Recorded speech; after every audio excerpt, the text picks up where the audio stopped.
Ça, ana micro mooy bosam mooy bosam.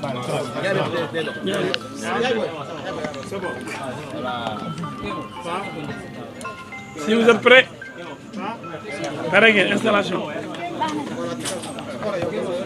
bu ngeen paree rek waxal ah. wala bu noir bi fu ngeen créé ma yi. non c'est bon. wala bu noir bi si ginnaaw da nga ko laal. mooy central bu noir bi. mooy si ginnaaw si ginnaaw. waaw. mooy ban bii. non boobu metti daal boobu. boobu waxee waaw.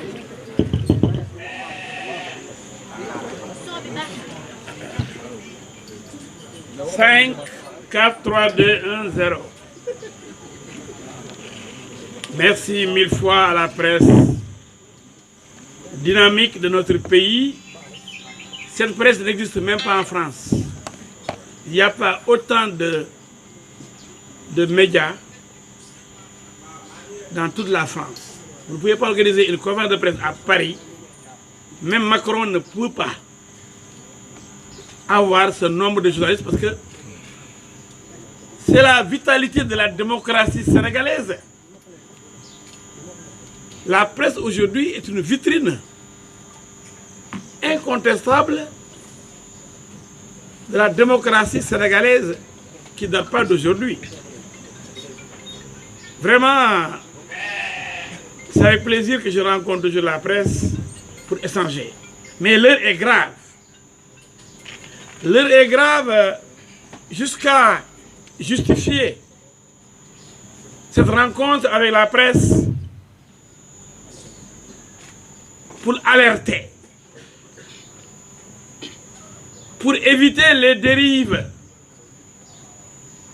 pour sauver notre cher Sénégal.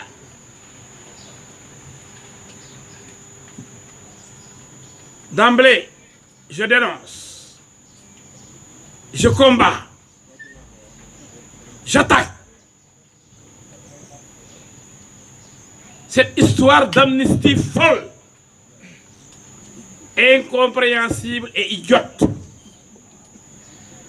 Quelle amnistie? Qu'est-ce qui justifie l'amnistie? Comment on peut amnistier des criminels, des poseurs de bombes,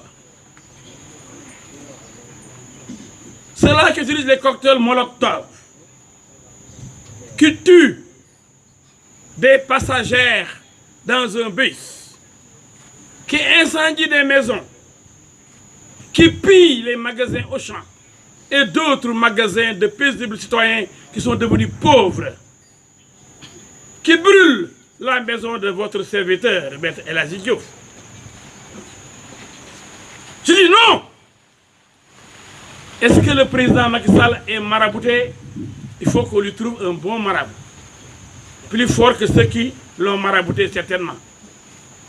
Comment peut-il, lui, qui avait dit récemment que c'est vrai qu'il doit partir, mais il ne laissera pas ce pays entre les mains des terroristes.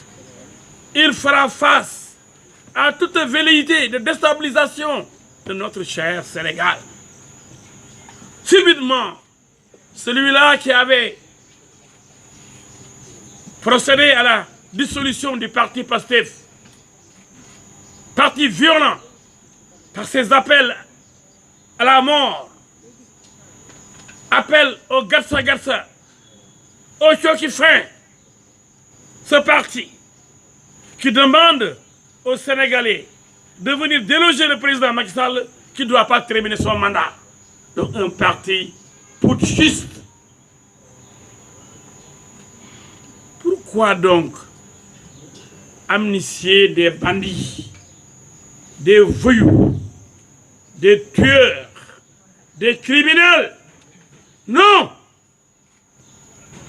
Le défenseur du peuple, le candidat de la sécurité, Maître El Hadji Moustapha Diouf, fera face et à Macky Sall et à tous ceux-là qui seront avec lui en train de trahir le Sénégal, en train de faire la part belle aux terroristes, aux bandits, aux voyous, aux criminels. Non, le peuple se dressera, Monsieur le Président de la République.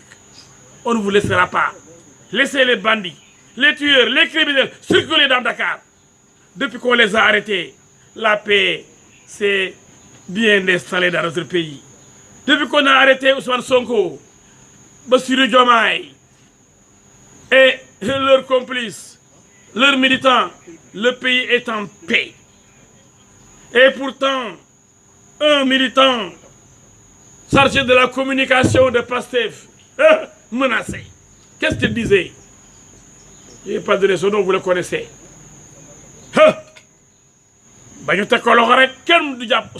Il n'ira jamais en prison. Si on est guise de l'autre guise. Ousmane Sonko. Quel monde côté de l'élection? Ousmane Day Bok. Pour beaucoup d'élections d'âme. Des slogans vides, des menaces.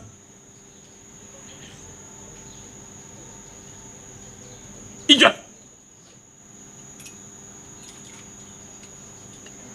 Ces gens de ce parti disqualifiés et enterrés prennent les Sénégalais pour les demeurer. Et des poltrons, quoi. Menaces. Ce que beaucoup d'élections de femmes. Ce que vous avez dit, tëj nañ ko élection am na ci bokk ci dëkk bi yëngatuwul coow amul ndax kenn faaleetu ko xanaa Macky Sall ko faale moom mi xam ni xanaa dañ ko liggéey parce que le président doit être marabouté. Mais vous êtes là, la presse, ce pays, depuis qu'on a arrêté Ousmane Sonko, mais ce pays est en paix. Les appels à traîner le président dans la rue comme on a fait avec Samuel Doe. De la maray wala maray ko mais ay reyante mortel combat reyante ku dese ya jurat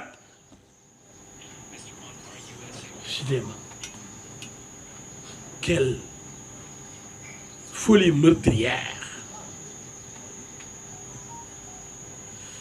Les Sénégalais tremblent souvent, mais pas tous. Parce que les Sénégalais, le peuple de la Diongo de la Tire, les Sénégalais peuvent faire face et résister.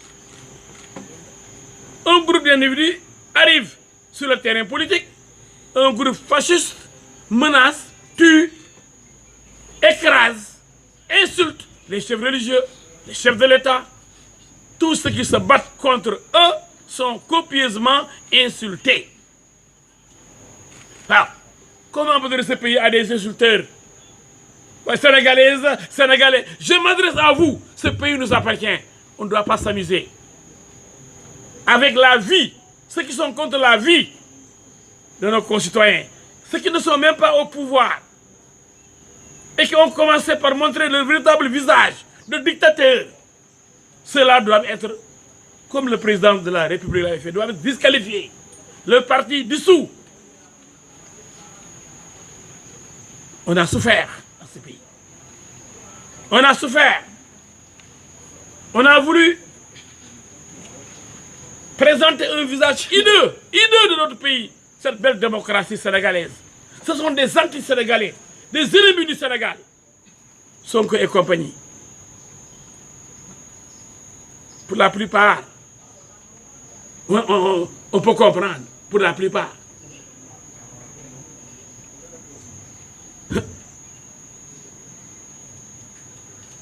Les intentions sont manifestes. Qui a parlé de monnaie casamançaise? Qui a promis, une fois élu maire de Ziguinchor, de battre une monnaie casamançaise? Où est cette monnaie? C'était pour dire aux rebelles casamançais que je vais, moi, une fois élu, vous donner l'indépendance. Vous n'allez plus dépendre du Sénégal. Nous allons avoir notre propre monnaie. Et pourtant, Ziguinchor n'est pas la Casamance. Est-ce que Sédhiou n'est pas de la Casamance? Est-ce que Sédhiou dépend de Ziguinchor? Non! Sédhiou est une région. Même dans la région de Ziguinchor, il n'est qu'un seul maire d'une seule commune. Il y a d'autres communes. Et d'autres départements. Comment peut-il battre une monnaie qui dépasse les frontières de Ziguinchor, sa commune seule, pour s'étendre à toute la Casamance? Cet homme a toujours menti aux Sénégalais. un fait menteur. Aujourd'hui, vous avez vu ces émissaires qui sont ses talibés, qui sont ses plus proches collaborateurs. Je veux nommer celui-là qui l'avait soutenu en 2019, parce que recalé, Pierre Goudiaby Atepa, qui lui avait même offert son siège sur la VDN. Cet escroc, pour parler comme Macky Sall, je reprends le président de la République. Il négocie maintenant avec un escroc. Président, ressaisissez-vous. Président, qu'est-ce qui vous prend? Président, nous vous aimons beaucoup. Vous êtes maintenant en train de flirter avec vos ennemis. Non, monsieur le président. Les ennemis d'hier ne peuvent pas être des amis aujourd'hui. Olom Ndiaye nee na non. Bu bëggee c'est que pexe moo yeggul pexe bu yeggoon du ànd ak yow du la bëgg mukk. Pierre Goudiaby Atepa, qualifié d'escroc par le président Macky Sall, se répand dans la presse avec l'autre moitié de Sonko, je vous nomme Alioune Tine, qui n'est pas seulement un défenseur de Sonko, c'est comme s'il était Sonko. Je crois que dans sa chair, s'incruste Sonko. Lui aussi, qui ne fait que défendre Sonko nuit et jour, est accepté par le président Macky Sall comme intermédiaire. Ce ne sont pas des intermédiaires. Ce sont des sonkoïstes purs et durs. boo ñëwee nag négocier nangu sa noonu li ñu bëggoon mooy yow daanu nga président boo àndee ñi mooy yow daanu nga jël bu rafet bu ñaaw a ñaaw boo xam ne kenn yéenewu la ko. Président Macky Sall, vous avez défendu ce pays pendant 12 ans. Au moment de passer, vous n'avez pas le droit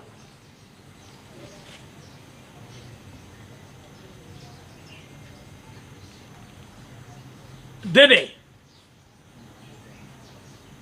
les ennemis du Sénégal à revenir. Devrait-il donc ramener Pastef, abroger le décret de dissolution? Non! Comment peut-on effacer tout ce qui s'est passé et que je viens de citer? Non. Notre pays a besoin d'assurance, de calme, de sérénité pour réfléchir sur son avenir, pour ensemble bâtir une grande nation, très grande nation, prospère et démocratique. Je veux dire aux Sénégalais que nous sommes prêts, et je lance même un appel à mon ami Moustapha Diakhaté, que j'ai apprécié sa position, à Moustapha Messere de Touba et à tous les défenseurs du Sénégal pour constituer une armée de résistance, pas une armée comme l'armée militaire, mais un groupe pour parler aux Sénégalais, pour déjouer les manœuvres de tous bords, pour réhabiliter avec l'amnistie des gens qui sont poursuivis pour des crimes étalés devant la presse par monsieur le procureur de la République Karim Diop, en énumérant les différentes infractions qui sont collées, qui sont reprochées à Ousmane Sonko. Je crois que monsieur le procureur de la République n'était pas en train de s'amuser. C'est une démonstration de destruction, d'incendie de l'université de Dakar, de pillage des magasins, des stations Total, des maisons, des voitures et l'utilisation des cocktails Molotov. Jusqu'à aller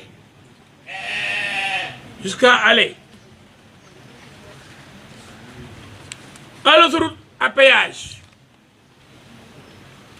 pour arrêter les paisibles Sénégalais qui voyageaient, pour les tuer, pour voler leurs biens, pour allumer leur voiture. Ces gens-là, vous voulez qu'on les libère? Monsieur le Président, président boo ko defee Sénégal dal sa kaw man de maay njëkk a dal sa kaw billahi duma la ko baal sama kër dañ koo taal bul fàtte président de la République te président sama kër kenn remboursé wu ma ko dañ fa yàq joxe ma ci ñaar dërëm on ne s'est jamais dédommagé. Tous ceux qui ont été victimes des ajustements de ces bandits ne sont pas indemnisés. Ni les stations de Total, ni les magasins Auchan, ni les magasins de pauvres Sénégalais qui vendent des portables et autres, ni M. El Hadji Diouf. Aucun dédommagement. Et vous permettez de les libérer.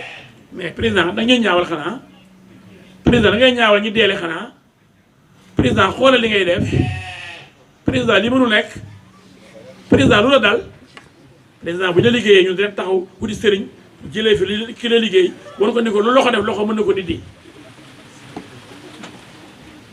mais li kenn xamul lan la mais subitement c'est comme si le Sénégal était en train de brûler. Les Nations Unies, la France, France 24, RFI, parce que c'est des médias qui défendent Sonko, ça vous le savez. Avec son ami français là-bas, la France insoumise. On connaît tout, on connaît les lobbies. Celui qui détestait la France, avec frappe, frappe avec ce fou-là, qui s'accrochait aux grilles du palais présidentiel. Ce fou qui dit qu'il faut mettre la France dehors. Frappe, France dehors. Maintenant, c'est la France qui supporte ces demeurés là. Alors, et même si eux, ils vont se promener en France, 1 mois, 2 mois, on dit, oui, il est dans telle ville en France, il a pris goût. Et ça, dafa ñàkkoon amutoon dara xale di ko fayal loyer yu cotisé jënd ko oto léegi nag dañ ko wutal bii avion léegi député la donc mën na dem France jaagar yi liñ bëggoon amuñu ko lañ iñaanee ñi ko amoon. voilà gars yi dañoo iñaan soxor ba pare bëgg nguur ñooñu ku leen jox dëkk bi mais ba muy bëgg a dégg naan Diomaye day gagné élection Diomaye du am 2%. Diomaye mënu am 5% on a peut-être maximum Sonko ba ñëwoon du am 10%. Sonko 15% yi li taxoon mu am ko Khalifa Sall moo bokkutoon Karim Wade bokkutoon muy 2 gros poids lourds.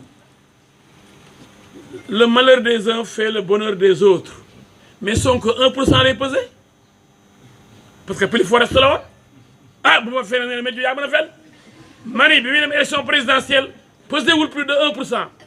ndax plus fort reste ko mu jee xamee la duggee assemblée nationale billahi wallahi talahi c'était en 2017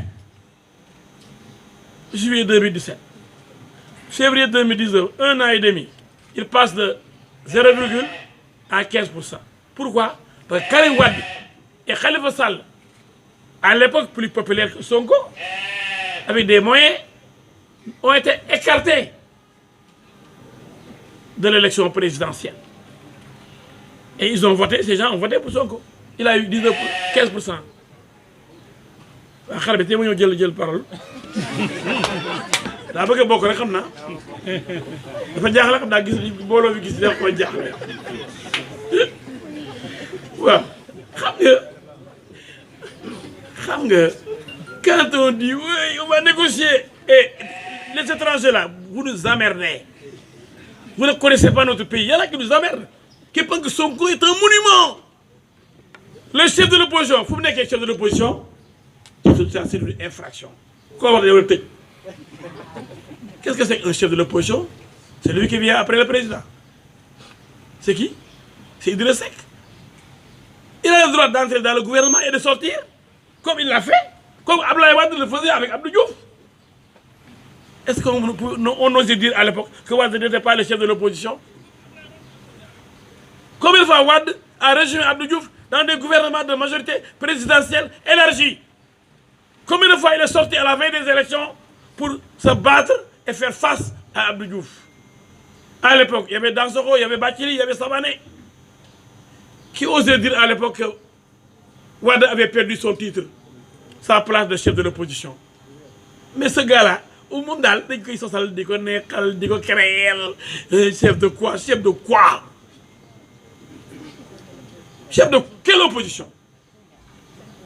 Il ne s'est pas classé deuxième.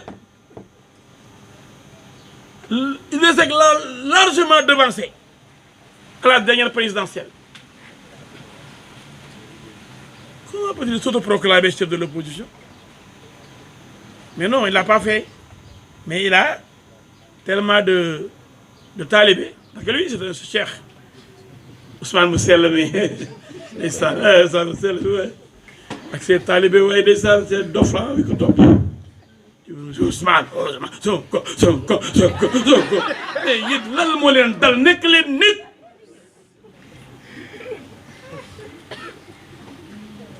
Nekk leen nit. Ku nekkee chef de l'opposition? Chef de l'opposition mooy bu ñu defee élection ki topp ci président fu mu ko nekkee waaye ñu bëgg ko sàcceel. waa ji daal xam naa ne daal am na sëriñ ñëpp koy neexal quoi xam naa ne ñu ko nopp bëri nañ de ah mais li doy na waar mooy bëgg xam nga Saint-Valentin joyeux fête de Saint-Valentin à toutes les belles femmes du Sénégal, à nos chères sœurs, nos mamans et nos épouses, aux célibataires comme aux mariés. Comme le jëkkër yàlla nga am jëkkër ju baax ju lay yor ba pare yërëm la waaye jëkkër joo xam ne dafay bàyyi di doxi di doxaani du la faaleel di la dóor yàlla musal ci góor yooyu. Ah, j'aime bien les femmes parce que dama bëgg suma yaay, j'aime bien ma maman moom ma gënal ku yàlla bind. naa koy ñaanal mu gën a gudd fan mu nga Kaolack yaay yàlla fi yàlla bàyyi encore di la gis te di ñu ñaanal parce que man sama yaay mooy sama vrai sëriñ murid la am naa sëriñ Sidi Darou Salaam mais sama sëriñ bu njëkk mooy sama ndey sama yaay te loolu laa gën a gëm. moo tax yéen ñi il faut vous occuper de vos mamans aussi, pas les abandonner au village, être à Dakar di noo sa xale jigéen yi fàtte seen yaay yal na yàlla musal ci loolu. Ça c'était une parenthèse de la Saint-Valentin. Alors, je reviens à nos moutons pour parler de cette provocation. Parce qu'il n'y a pas de crise au Sénégal. Quelques pneus brûlés ça et là. C'est vrai, il y a 3 morts qu'on peut regretter. Mais il y a eu combien de morts en 2021, en 2023? On parle de 50 morts.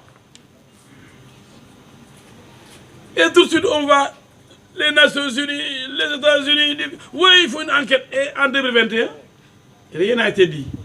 En 2023, rien. Et il y avait 10 fois plus de morts ces 2 dernières années. Dû à Pastef, qui a été dissous et dissolution confirmée par la Cour de justice de la CEDEAO, qui a reçu les documents de l'État pour voir que ce parti entraîne la mort et le terrorisme. Et la CEDEAO, la Haute Cour de justice, la Cour de justice de la CEDEAO a dit que aucun droit de Sonko n'a été violé, aucun droit de Pastef n'a été bafoué. C'est un parti qui mérite la dissolution. Macky Sall yow yaa bëgg a réhabilité waat Pastef Macky duñu la bàyyi def loolu de yow Macky Sall yaa bëgg a waxtaan ak waa ay Sonko yi nga xam ni rey rek lañ bëgg ak jël la daggate la morceau comme ni ñu def Samuel Doe Sonko yow lu mu la wax ne dañ la war a daggate morceau rey la daggate la morceau di la traîner ci mbedd yi yow Macky Sall yow du la dal yow yaay wax ak Sonko ak ay nit yu yónnee ay Alioune Tine ay nga xam ne ay ndongo Alioune Tine rek Atepa ay ndongo Sonko ay taalibe Sonko ay yambari Sonko ay suq Sonko président dañu bëgg nga dawal sa xel xam ne ñun duñu nangu mukk ay reykati nit ay taalkati oto ay taalkati kër ay ñi dem cocktail molotov di ko sànni ci kër jàmbur yi ak oto jàmbur yi di dagg péage bi autoroute à péage bi di rey nit ñi di taase oto yi président ñooñu di defal cocktail molotov yi ñooñu naan gatsa mortel combat président ñooñu naan ku dee ndeysaan tey la Saint-Valentin bu ne jigéen ñi yéen ñii yéen ngoog ku dee sa yaay dana juraat ay waay ku dee sa yaay juraat keroog la ba ma koy def conférence de presse ma def nii ma ni ay waay kii moo soxo bi ñu ma recalé ci élection yi ñu teg waa Sonko yi dañu ay de génne image boobu mbéy dama naan ndax ñu ma recalé moo tax ma ne kii moo ñi ñoo soxor xoole ni ñu mënee fen ni ñu mënee def montage ni ñu aayee ci kàcc ak ci manipuler ñu ma mel ne man dama saalit wala dara man ma fii boo ñëwee fii gisoo ñaata plus de 500 000 parrainage man ma toj Sénégal jaar dëkk par dëkk 2 mois yéen presque kenn mënu maa gis kenn déggu ma fenn barke alxuraan image yi mu ngi fii ma am li ma am premier tour ñëpp ñëw ne El Hadj jàll na yéen déglu ko sax ñu ma ne El Hadj jàll na ñi dama oo di ma félicité ñu fexe ba rocc ci ay ni ma doublon benn mois dañuy 8 laa manqué le 8 ba léegi ñu ne 3000 non 3000 bëriwul Rose Wardini am na 31000 yu waroon dugal am na ko deuxième tour Bassirou Diomaye Faye du ay 13000 xaw ma 15000 la war dugal moom ma ko doon sori lool moom mi ñëw day gàjje si mënul jàll premier tour boobu bëgg ñu ko fay tegal ko Bassirou day gàjje premier tour du am sax 1%.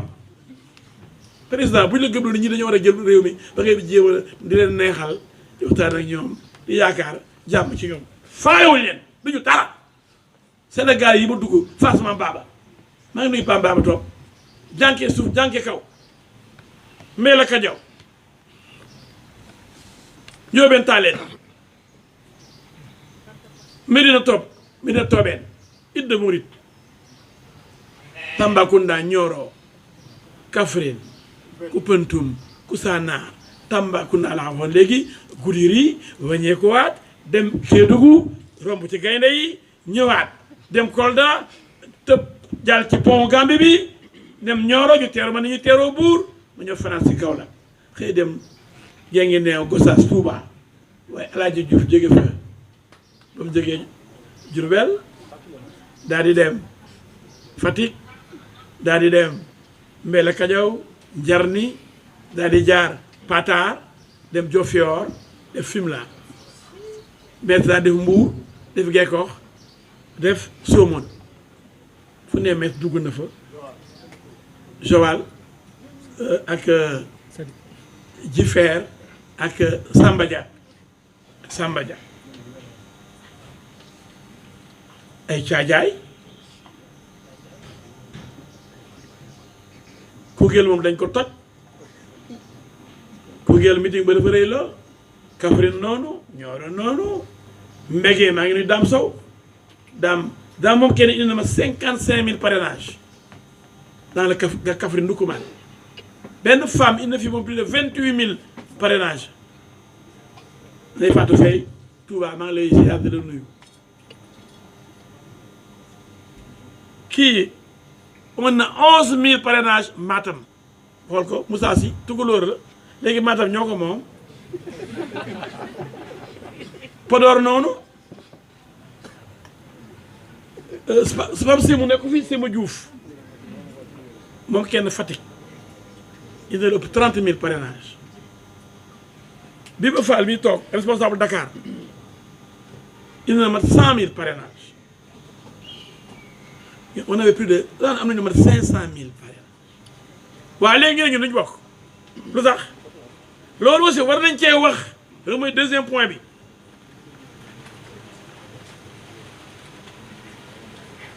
mais ñu ne wutal parrainage nga ne wuti am 500000 parrainage mais ñu ne da ngay dugal entre 44300 et 58000 nga dugal 55 570 am 11 100 et poussière réserve fukki junni ak benn ak téeméer parrainage réserve ñu laaj ba 44 300 mu dugal 55 570 barke alxuraan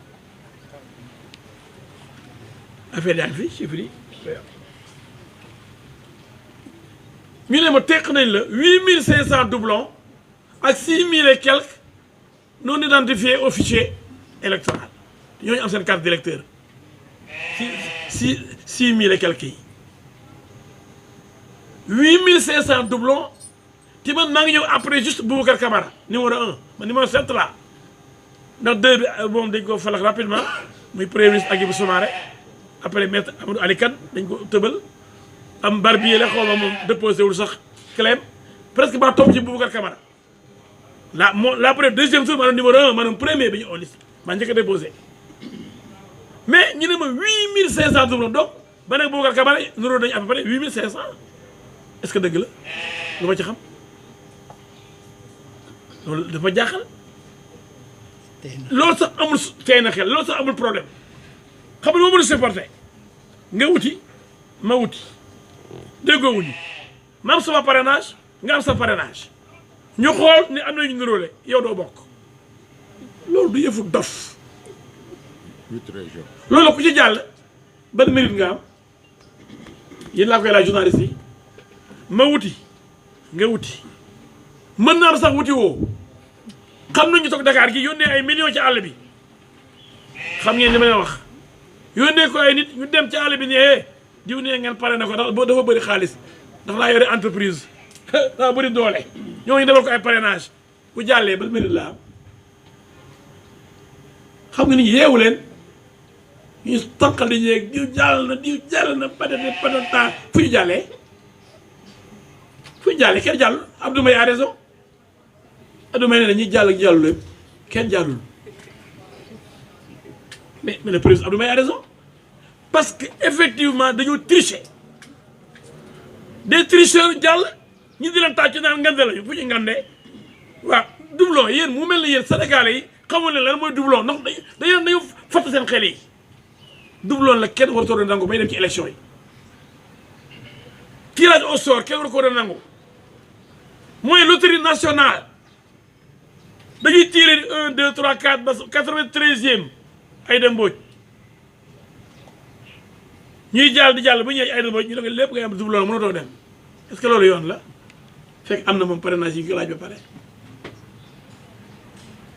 moo tax ma ne élection loterie nationale ku ko war a nangu mu mel ni ñu Sénégal yi dañoo yeewu rek ñu liggéey ñu nekk ay dof à commencer par El Hadj Diouf ma le premier fou maay dof bu njëkk bi parce que boo ma dofutoon du ma bokk ci élection yi ba ma déggee nañuy def ay tirage au sort laa war a génn tirage au sort ku ci falu doo dara Sénégal amul président tirage au sort pour jël benn camp bu ñu fubal dafa tax gagné match bi ah ban camp ngay jël ñu tiré ne kaddu Koulibaly moo gagné mu ne camp bi lay jël tax na mu gagné match bi tirage au sort moo tax Sénégal nga gagné nga nekk président du Sénégal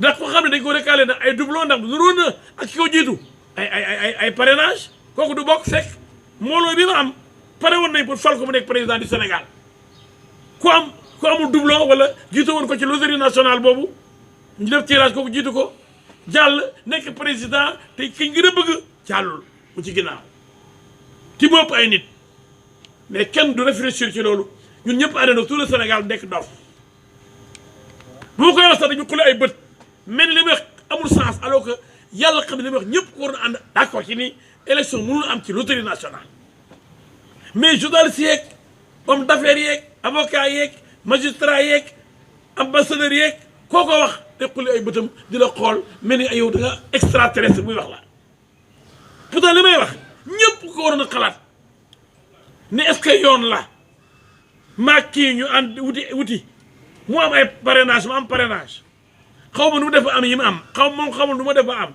ñu la déposé ñu ne am na yu ngeen nuróole ki njëkk a jàll ci yéen tirage au sort moom day de candidat léegi yow mi nuróole ak moom mujjee génn ci tirage au sort bi yow doo bokk ci élection yi est-ce que loolu nit ku normal am xel war a mën a bàyyi loolu jàll yéen sénégalais yi yéen ñëpp ci réew mi laay ndax loolu est-ce que nit ku am xel ku nekkul xar mën na ko nangu ñun ñëpp ñu nekk ay xar ñun ñëpp ñu nekk ay dof ñun ñëpp ñu bàyyi loo xam ne yëfu dof la di def yëfu dof tirage yu dof parrainage yu dof ba may bëgg day ñaan 20 21 et la ju recalé kenn recalé wu ma ko waxu dëgg yëfu dof lañ ma def recalé mooy boo defee examen ñu laaj 10 amoo 10 du dëgg man am naa 18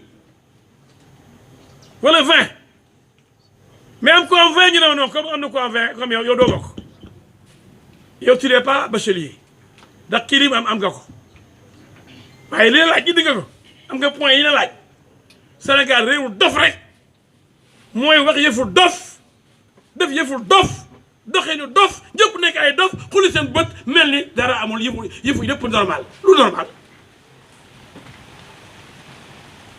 yow laaj na la moyenne 10 nga indi nga ñëw teg 15 17 18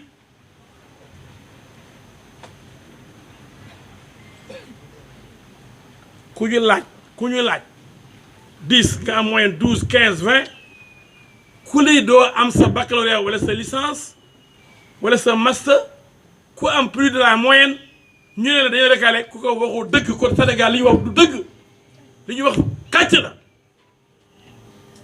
parce que li ñu laaj dañ ne entre 0,6 et 0,8% entre 44 000 et 58 000 man may ni 55 570 kon man am naa moyenne 17 wala 18 parce que 20 sur 20 mooy 58 000 man déposé dans 55 570 minimum mooy 44 000 mooy moyenne 10 bi ma romb 44 000 45 000 46 000 47 000 48 000 49 000 50 000 51 000 52 000 53 000 54 000 55 000 teg ci 500 teg ci 70 muy 11 100 et poussière de réserve ku ni dama recalé waxu dëgg ne dañ maa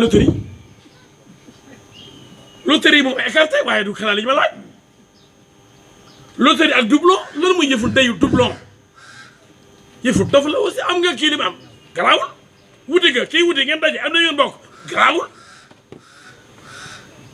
waaw ñi am 13 député kii di 13 député day nekk kii bu njëkk di 13 député ah da nga ko xool 13 waa député yi ñoom parrainage député amul doublon boo amee 13 député parce que député yi mënuñ nekk ñaar benn député mu nekk ñaari nit moo tax foofu amul problème doublon amul tirage au sort ci député yi amul tirage au sort ci élus locaux yi waaw pourquoi bu am tirage au sort ci parrainage bi gën a métti parrainage citoyen nga wuti ñeent fukki junni nit ak ñeenti junne ak ñetti téeméer fees na stade Ablaye Wade mu ni 44 300 fees na stade Ablaye Wade jam ñaajo nga am 55 000 li ma am xajul stade Ablaye Wade ban li ma am nga li ma déposé li ma denc moom ëpp na 400 000 réserve ci carton yi ñu laaj ma 44 300 ma déposé 55 570 ñu ne nañu recalé ku wax loolu waxu dëgg loterie moom écarté nañ ni am na ñu la jiitu ngeen nuróole kon da ngay toog kee jàll ki la jëkk jàll waaye yéen ngeen nangalu yéen Sénégal waaye yéen waa Kaolack waa Touba waa Saint-Louis waa Tivaouane waa Médina Gounass waa Nioro waa Ziguinchor yéen waa Tambacounda loolu yëfu nit la yéen la koy laaj est-ce que mën nañu nit doo bokk te liñ la laaj am nga ko lu tax doo bokk da ngaa nuróole yaa keneen te ba ngeen di dem àndu leen xamantewu leen am ñu la parrainé ko mais li may wax di ko waxaan di ko répété Sénégalais yi dañoo àndandoo ñun ñëpp daaf nangu yëfu dof ma njëkk a nekk dof ma njëkk premier dof parce que sama xel war na ma may dañu liggéey ma jël sama 30 millions déposé caution def campagne parrainage de presque 200 millions yàq sama alal ci hôtel yi ci rencontre yi ci carburant wër Sénégal ñëw ñu ne ma non li nga am na ko wër moom it am li nga am waaw waaye am naa moyen kon war ñu war a gaare ah yow li leen laaj loi bi moo ne entre 0,6 0,8 am nga maximum bi est-ce que yow boo li la laaj kay am nga ko keneen la mu am na man dafa am ko yow sa ŋaññi bu mu ci nekk sa yoon nekk ko ci sama ŋaññi ci li keneen am mais am naa li ñu ma laaj mu mel ni dañu bëgg ñàkkal fay El Hadj Diouf recalé Gadio recalé diw recalé sëñ Modou Abdou Bara Dolly recalé et cetera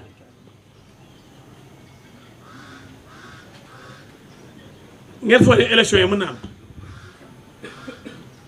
waataloon naa leen élection du am ndax àq baaxul man nee naa bu ma bokk ci élection yi élection du am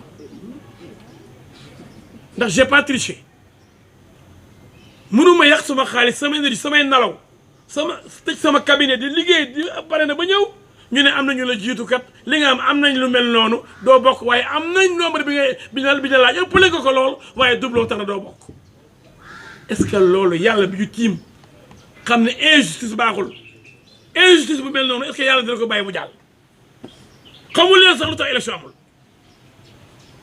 xëy na moo tax problème yi am accusation conseil constitutionnel masul am ci àddina bi am fi ma ne loolu bu ñu ko leeralul mais match mënul am bu ñu accusé arbitre avant le match CAF dégg ni dafa am corruption trio arbitral bi war a ñëw arbitrer match bi final Côte d'Ivoire contre le Nigéria mu am dégg ay nouvelles dañuy changer arbitre yi